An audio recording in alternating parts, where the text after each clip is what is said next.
let's move on to studying about the forces between these charges. Coulombs Law. Coulomb studied the nature of this force and in 1785 established a law governing it. Coulombs Law states that the electrical force between two static point charges Q1 and Q2 placed some distance apart is directly proportional to their product, inversely proportional to the square of distance between them. It is directed along the line joining these two charged particles. Also, it's repulsive for same kind of charges and attractive for opposite charges. The magnitude of force F can be expressed as F is equal to K Q1 Q2 by R square. K is the constant of proportionality, 1 by 4 pi epsilon. For the free space, it's 1 by 4 pi epsilon naught. So we can replacing it, the force F is 1 by 4 pi epsilon naught Q1 Q2 by R square. Note epsilon naught is called the permittivity of free space and epsilon is the permittivity of the medium. Now, you should note here, if we keep the same system of charges in another material medium, the magnitude of the Coulomb force will be different from that in the free space. Note that the unit of charge in SI system is Coulomb C.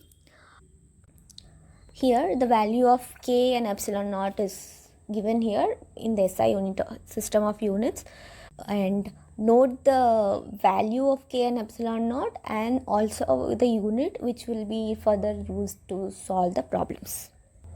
So in terms of force, 1 coulomb of charge can be defined as if two equal charges separated by 1 meter experience a force of 9 into 10 power 9 Newton, each charge has a magnitude of 1 coulomb, whose value is 1.6 into 10 to the power minus 19 coulomb.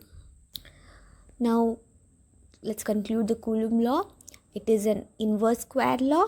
It holds good for only point charges, and Coulomb's force acts at a distance unlike mechanical force. Let's move on to dielectric constant or relative permittivity epsilon r.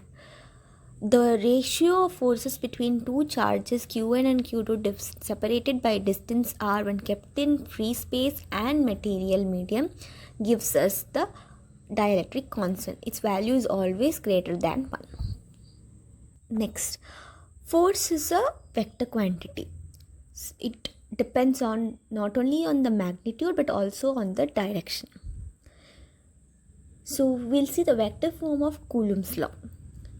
Consider force F12, which denotes the force experienced by charge Q1 due to charge Q2, and force F21 means the force experienced by charge Q2 due to charge Q1. We even mentioned the direction, that is vector R12 denotes the unit vector pointing from Q1 to Q2. So the mathematical representation of F12 and F2 are given here, where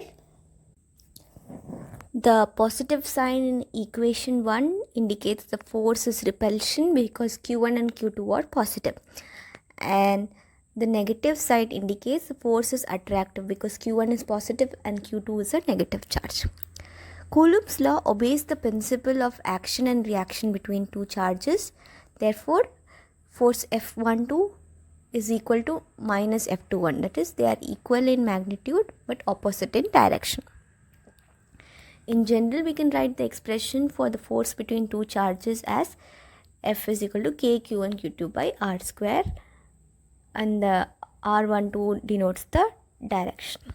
Till now, we saw how to calculate force between any two charges using Coulomb law. But what if there are more than two charges? Here comes principle of superposition. Consider charges Q1, Q2, Q3, Q4 dispersed as shown in the figure. Using this Coulomb's law, let's calculate force exerted on Q1 due to all the other charges Q2, Q3 and Q4. F12 is force on charge Q1 due to charge Q2, which is denoted by KQ and Q2 by R12 square.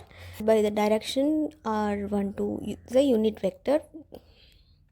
Similarly, we can calculate the force F13 and F14. The resultant of all these forces, that is, we can calculate the total force experienced by Q1 by the vector sum of all three forces. So F is F12 plus F13 plus F14 is known as the principle of superposition.